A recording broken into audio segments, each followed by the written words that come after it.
عطائے رمضان، عطائے رمضان، عطائے رمضان، عطائے رمضان۔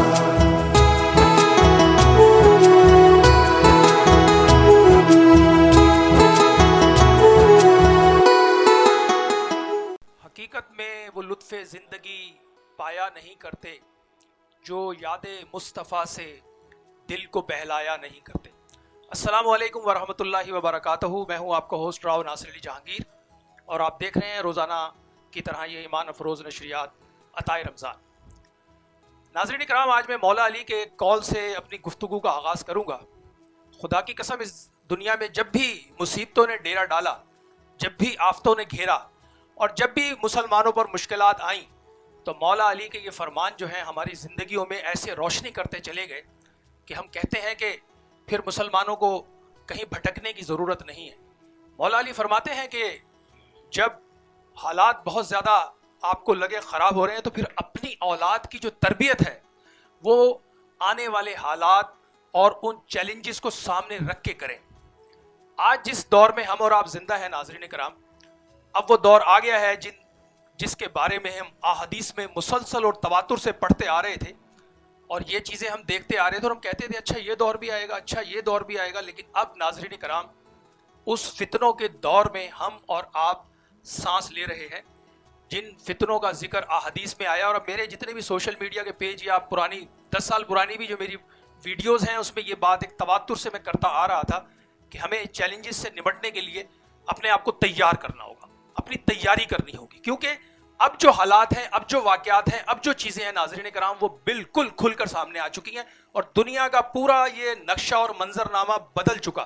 آج سے 1.5 سال پہلے کی دنیا اور آج کی دنیا میں زمین اور آسمان کا فرق ہے، اور جس کرونا وائرس کے نام پر اس وقت پوری دنیا کے اندر ہم دیکھ رہے ہیں ایک تماشا بپا ہے، اور جو ہو رہا ہے وہ ہمارے اور آپ کے سامنے ہے۔ اور بالخصوص احادیث میں ہمیں یہ بتا دیا گیا تھا کہ حج اور عمرہ موقوف ہو جائے گا۔ آج نہ ہم عمرہ کر سکتے ہیں، نہ حج کر سکتے ہیں، کہ دروازے بند کر دیے گئے ہیں۔ آج مساجد میں ہماری صفوں کو توڑ دیا گیا ناظرین کرام،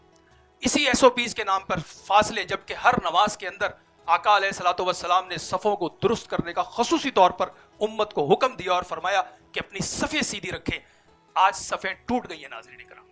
اب جو حالات اور واقعات ہمیں آنے والے دنوں میں پیش آنے والے ہیں، ہمیں اب سے اس کے بارے میں نہ صرف ہمیں اس پر فوری طور پر اپنے آپ کو تیار کرنا ہے، بلکہ ہمیں اپنی نسلوں کو بھی ان چیزوں کے لیے ذہنی طور پر تیار کرنا ہے، کیونکہ اس وقت پوری دنیا میں نیو ورلڈ آرڈر کا جو یہ کھیل ہے، یہ اب بپا ہے۔ اب گلی محلے نہیں، پوری دنیا کی ایک ایک بستی نہیں، یورپ کے وہ بڑے بڑے جو بازار اور کسینو ہیں وہ بھی اب اس کی لپیٹ میں ہے۔ ایسا نہیں ہے کہ صرف کوئی ایک طبقہ اس کی لپیٹ میں آئے گا، اس کی لپیٹ میں اب ساری دنیا ہے ناظرین کرام۔ اب دیکھ لیں، اب یورپ کے اندر جو صورتحال بنی ہے، پچھلے 1.5 سال کے اندر 15 سے 20% نوکریاں ختم ہو گئی ہیں، بے روزگاری بڑھ گئی ہے، کروڑوں لوگ بے روزگار ہو چکے ہیں، اور آنے والے دنوں میں یہ جتنی بھی ہم اکاؤنٹنگ اور یہ بزنس اور یہ ساری نوکریاں یہ بالکل ختم ہو جائیں گی۔ کوئی نظام تبدیل ہونے جا رہا ہے۔ اب جو چیزیں آنے والی ہیں وہ ورطہ حیرت میں ڈال دیں گی انسان کو، کیونکہ یہ وہی دور ہے جس دور کے بارے میں میرے آقا نے فرمایا تھا کہ ایک صبح کے ٹائم وہ مومن ہوگا اور شام کو وہ کافر ہوگا، کیونکہ یہی حالات ہیں ہمارے ہاتھ میں۔ یہ ٹیکنالوجی ہے، موبائل ہے، فون ہے، اس پر اتنی حشر انگیزیاں اور اتنے خوفناک چیزیں صبح سے شام تک 24 گھنٹے اس پر آ رہی ہوتی ہیں، جا رہی ہوتی ہیں، اور ہم سب انہی کو دیکھ بھی رہے ہوتے ہیں۔ تو اصل جو چیز ہے، جو پیغام ہے، وہ یہی ہے ناظرین کرام۔ ہماری عطائے رمضان کی اس ٹرانسمیشن سے میں یہ خصوصی پیغام دے رہا ہوں کہ آنے والے دنوں کی تیاری کریں اور نماز کی پابندی کریں۔ 5 وقت کا وضو ناظرین کرام، خدا کی قسم کورونا وائرس آپ کا کچھ نہیں بگاڑ سکتا اگر آپ نے اس وضو کو اپنے ساتھ برقرار رکھا۔ جب وضو ٹوٹ جائے وضو کر لیں، وضو، اور دوسری چیز یہ ہے کہ نماز، اور اس کے ساتھ استغفار اور درود شریف کو مضبوطی سے تھام لیں ناظرین کرام، کیونکہ اب جو حالات ہو رہے ہیں، میں بھی پڑھ رہا تھا کہ اس وقت صرف جاپان کے اندر جو ہے 15 سے 20% لوگ جو ہے نفسیاتی اور ذہنی بیماریوں میں مبتلا ہوتے جا رہے ہیں، کیونکہ ان کے پاس جو ہے اللہ اور اس کے رسول کا وہ خیال اور وہ تصور اور وہ حقیقت نہیں ہے ناظرین کرام، جو اللہ سبحانہ وتعالی نے ہم الحمدللہ مسلمانوں پہ فضل کیا ہے۔ ہمارے پاس ہمارے آقا ہیں ناظرین کرام، ہم آقا علیہ الصلوۃ والسلام سے روشن ہیں۔ خدا کی قسم ہر مصیبت کا حل پہلے بتا کر گئے ہیں، ہر تکلیف کا حل پہلے بتا کر گئے ہیں، ہر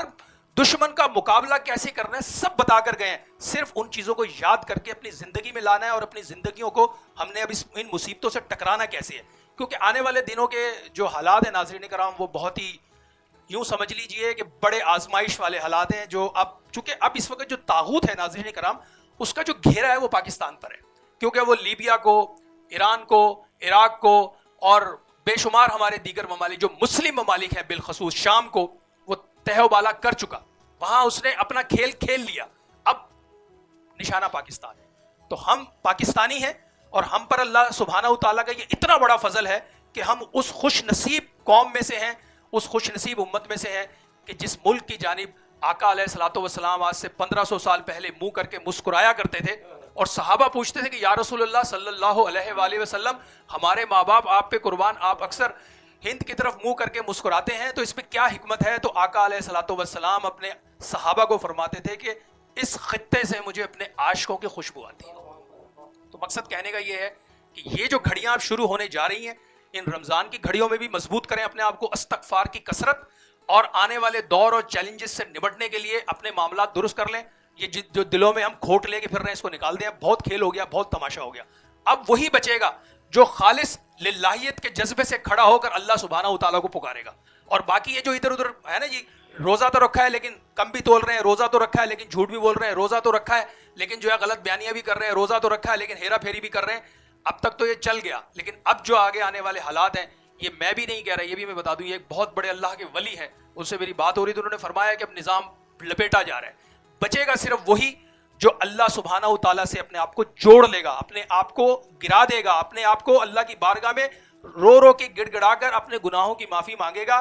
وہی اس سارے سرکل میں بچ پائے گا، باقی سب بہ جائیں گے۔ ناظرین کرام، تو آج کی گفتگو، آج کی یہ جو ٹرانسمیشن ہے بہت خاص ہے، آج جو میں یہ خصوصی پیغام آپ کو دینے کا مقصد ہے وہ یہ ہے کہ ہم سب اللہ سبحانہ و تعالیٰ کے فضل اور کرم پر یقین بھی رکھتے ہیں اور ایمان بھی رکھتے ہیں، اور ہمارا یہ ہم پر خوش بختی ہے کہ ہم الحمدللہ نبی پاک صلی اللہ علیہ وآلہ وسلم کی امت میں ہیں، اور امت پر فرض ہے کہ ان حالات میں اپنے بھائیوں کے ساتھ بھی اچھے معاملات رکھے، خیر خواہی کے معاملات رکھے، اور ان ساری چیزوں کو ساتھ لے کے چلیں۔ آج کی اس ٹرانسمیشن سے اس پیغام کو آپ اپنے پاس سنبھال کے رکھیں، سنبھال کے رکھنے کے ساتھ ساتھ اس پر عمل کرنے کی بھی ضرورت ہے کہ آنے والے دور میں چیلنجز سے نمٹنے کے لیے ہمیں اس سارے مکر و فریب کا بھی ناظرین کرام مقابلہ ہمیں کرنا ہے، کیونکہ جو دجال کا جو فتنہ ہے وہ اب کسی بھی لمحے ظاہر ہو سکتا ہے، کیونکہ جتنی احادیث ہم نے پڑھی اور اس میں جو اس کے اشارے تھے اس میں ساری جو بڑی بڑی نشانیاں وہ پوری ہو چکی، اور آپ خود وہ دیکھ سکتے ہیں کہ اسرائیل کے وزیر خارجہ نے پوری دنیا کے میڈیا کے سامنے آ کر یہ بات کی، گو کہ یہ ہمارا میڈیا نہ ایسی باتیں دکھاتا ہے نہ ایسی باتیں چلاتا ہے،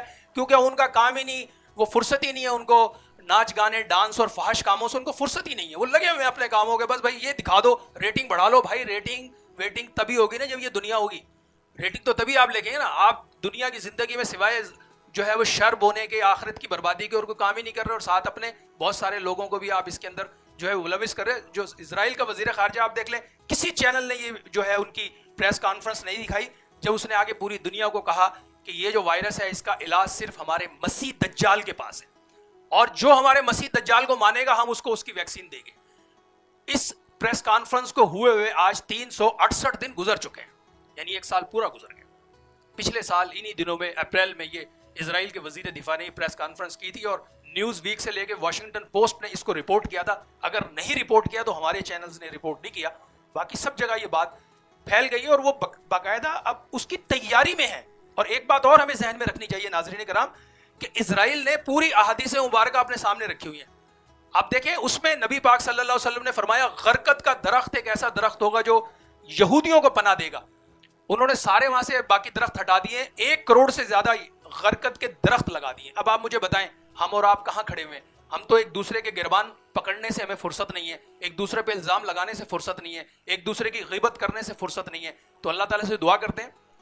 کہ رمضان المبارک کی ان پرنور ساعتوں میں اللہ سبحانہ و تعالیٰ ہمیں خیر کے راستے پہ چلنے کی توفیق عطا فرمائے، اور اللہ ہمارے ایمانوں کی حفاظت کرے، اور دجال سے بچنے کے لیے نبی پاک صلی اللہ علیہ وآلہ وسلم نے سورہ کہف کی 10 آیتیں یاد کر کے اس کو تلاوت کرنے کا بھی حکم دیا ہے، اس کو بھی اپنی زندگی میں رکھیں، اور اللہ سے دعا کریں کہ اللہ پاک ہمیں ان آنے والے فتنوں سے بھی محفوظ رکھے، ہماری نسلوں کو بھی محفوظ رکھے، اور ہم پہ اپنی خاص رحمتوں کا نزول رکھے، اور ہمیں خیر خواہی کے کاموں سے اللہ سبحانہ و تعالیٰ جوڑ کے رکھے۔ پروگرام میں یقینی طور پر یہ ہمارا فارمیٹ آپ روزانہ دیکھتے ہیں، وقفے کے بعد آتے ہیں، اپنے مہمانوں کا تعارف کراتے ہیں، اور خوشبو حسان میں ہم نعت رسول مقبول صلی اللہ علیہ وآلہ وسلم کی سعادت حاصل کرتے ہیں۔ تو دیکھتے رہیے ایمان افروز نشریات، عطائے رمضان ود راؤ ناصر. عطائے